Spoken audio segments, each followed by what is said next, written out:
Hello and welcome to the NAEYC Code of Ethical Conduct and Statement of Commitment training.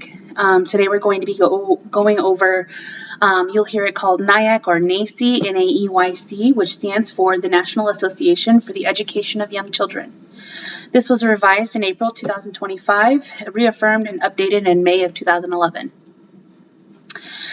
The conceptual framework of this training is to understand what ideals and principles are. Ideals reflect the aspirations of practitioners, while the principles guide conduct and assist practitioners in resolving ethical dilemmas.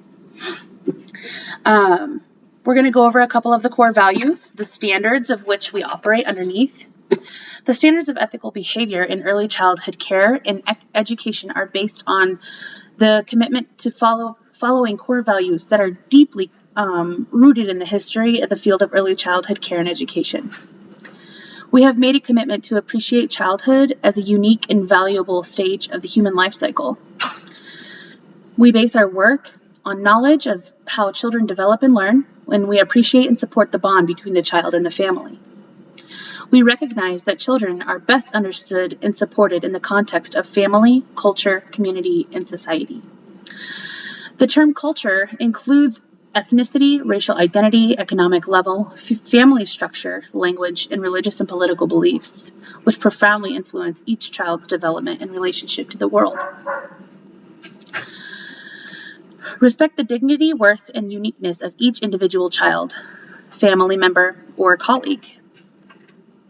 Respect diversity in children, families, and colleagues, and recognize that children and adults achieve their fullest potential in the context of relationships that are based on trust and respect. Section 1 of the NAEYC Code of Ethical Commitment: an ethical responsibility to children. Childhood is a unique and valuable stage in the human life cycle. Our paramount responsibility is to provide care and education in settings that are safe, healthy, and nurturing and responsive to each child. We are committed to supporting children's development and learning, respecting individual differences, and helping children learn to live, play, and work cooperatively. We are also committed to promoting children's self-awareness, competence, self-worth, resiliency, and physical well-being. We want to be familiar with the knowledge base of early childhood care and education and to stay informed through continuing education and training.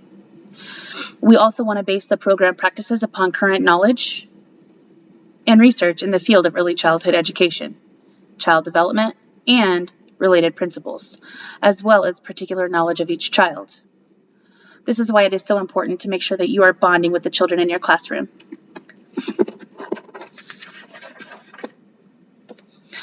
Principles. Above all, we shall not harm children, and we shall not participate in practices that are emotionally damaging, physically harmful, disrespectful, degrading, dangerous, exploitative, or intimidating to other children. This principle has precedence over all others in the Code. Section 2. Ethical responsibilities to families. Families are of primary importance in child's development because the family and the early childhood practitioner have a common interest in the child's well-being. We acknowledge a primary responsibility about communication, cooperation, and collaboration between the home and early childhood program in ways that enhance the child's development. We want to be familiar with the knowledge-based related to working effectively with families and to stay informed through continuing education and training. We want to develop relationships of mutual trust and create partnerships with families that we serve. Every family that walks into your threshold will be different and unique in their own special way. The term family may include those adults besides parents with the responsibility of being involved in education, nurturing, and advocating for children. We want to welcome all family members and encourage them to participate in the program, including involvement and sharing decision-making. We also have goals to listen to families, acknowledge and build upon their strengths and competencies, and learn from families as we support them in the task of nurturing children. We want to respect the dignity and preferences of each family and to make an effort to learn about its structure the culture, language, customs, and beliefs to ensure the culturally consistent environment for all children and families. The more inclusive our classroom is, the more successful our children will be. Every now and then you may have a child that attends in your care that may have English as a second language and not a first. We encourage all families to speak both languages if preferred. To help family members enhance their understanding of the children, as staff are enhancing their understanding of each child through connections with families and support their family members in the continuing development of their child and their skills as parents. We also have a responsibility to foster families' efforts to build support networks and, when needed, participate in building networks for families by providing them with the opportunities to interact with program staff. Every now and then you'll have amazing parent involvement activities that are actually your responsibility to help put on. When we enhance the environment of our classroom and make it inclusive for all families and diverse and celebratory for our children, the relationships build and the success of the program is imminent. Principles. We shall not deny family members access to the child's classroom or program setting unless access is denied by court order or other legal restrictions. We shall inform families of our program philosophy, policies, curriculum, and assessment system. Cultural practices and personal qualifications explain why we teach as we do, which should be in accordance with our ethical responsibilities to children. We shall ensure that the family is involved in significant decisions affecting their children. And we shall make every effort to communicate effectively with the families in a language that they understand. We shall use community resources for translation and interpretation when we do not have sufficient resources in our own program. In my experience, we had a Taiwanese family that came from another country. English was not their first language. We ensured that they were comfortable and confident in their children's ability to learn in our classrooms. As families share information with us about their children and families, we shall ensure that families' input is an important contribution to the planning and implementation of the program. We shall inform families about the nature and the purpose of the program's child assessments and how data about their child will be used. Families will be fully informed of any proposed research projects involving their children and shall have the opportunity to give or withhold consent without penalty. Section 3. Ethical responsibility to colleagues. In a caring and cooperative workplace, human dignity is respected, personal satisfaction is promoted, and positive relationships are developed and sustained. Based upon our core values, our primary responsibility to colleagues is to establish and maintain settings and relationships that support productive work and meet professional needs. The same ideals apply to children also as we interact with adults in the workplace. Note, Section 3 includes responsibilities to coworkers and the employers. We're going to listen to the Code of Ethical Conduct, and you'll understand more in detail then. Ideals.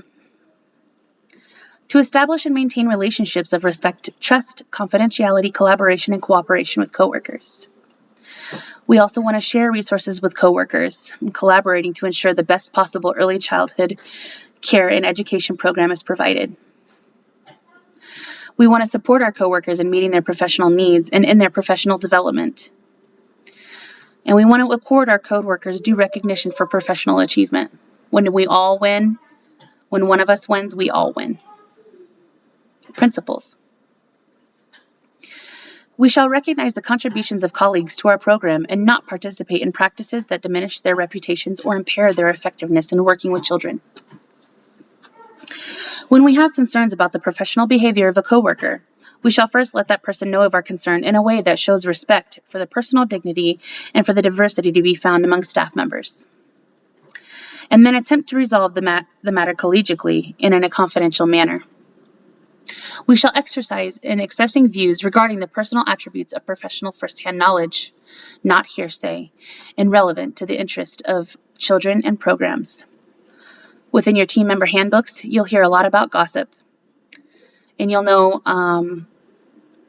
you will know those parameters when you go over your applicable regulations training. We shall not participate in practices that discriminate against race, sex, origin, national origin, religious belief, or other affiliations.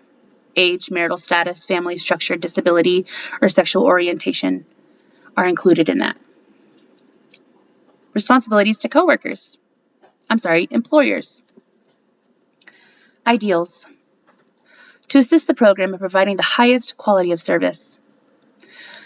Do nothing that diminishes the reputation of the program in which we work unless it is violating laws, regulations designed to protect children, or is violating the provisions of this code. Principles. We shall follow all program policies. When we do not agree with the program policies, we shall attempt to effect change through constructive action within the organization. We shall speak or act on behalf of the organization only when authorized. We shall take care to acknowledge when we are speaking for the organization and when we are expressing personal judgment. We shall not violate laws or regulations designed to protect children and shall take the appropriate action consistent with this code when aware of such violations. If we have concerns about a colleague's behavior and children's well-being is not at risk, we may address the concern with the individual. If children are at risk or the situation does not improve after being brought to the colleague's attention, we shall report the colleague's unethical or incompetent behavior to the appropriate authority. When we have a concern about circumstances or conditions that impact the quality of care and the education within the program, we shall inform the program's administration or, when necessary, other appropriate authorities.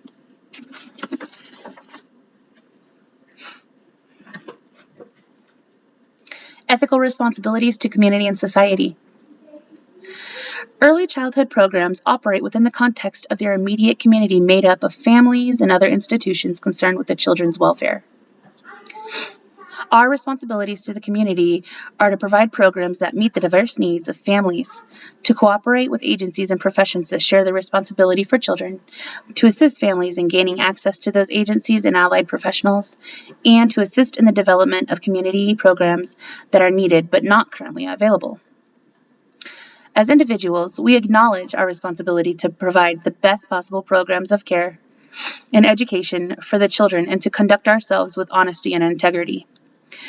Because of our specialized expertise in early childhood development and education, and because of a larger society shares responsibility for the welfare and protection of young children, we acknowledge a collective obligation to advocate for the best interest of our children within early childhood programs and in the larger community, as well as to serve as a voice for young children everywhere.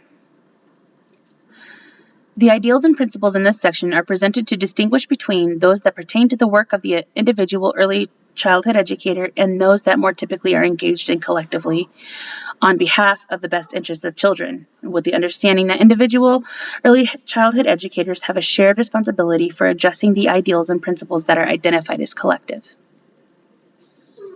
Individual. To provide the community with high-quality early childhood care and education programs and services. Collectively, we have a responsibility to promote cooperation among professionals and agencies and interdisciplinary collaboration among professionals concerned with addressing issues in the health, education, and well-being of young children, their families, and early childhood educators. Principles. We shall communicate openly and truthfully about the nature and extent of services that we provide. We shall apply for, accept, and work in positions for which we are personally self-suited and professionally qualified. We shall not offer services that we do not have the competence, qualifications, or resources to provide. We shall carefully check references and shall not hire or recommend for employment any person whose competence, qualifications, or character makes him or her unsuited for the position. We shall be objective and accurate in reporting the knowledge upon which we base our program practices.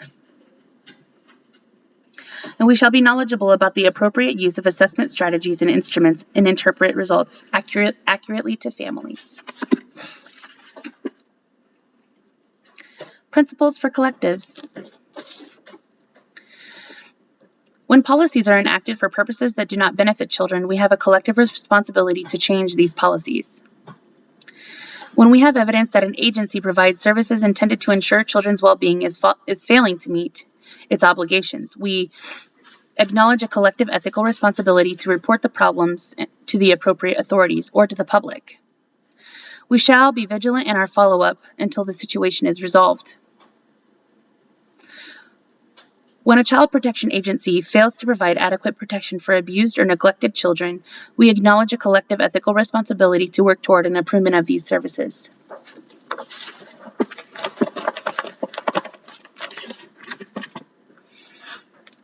The Statement of Commitment.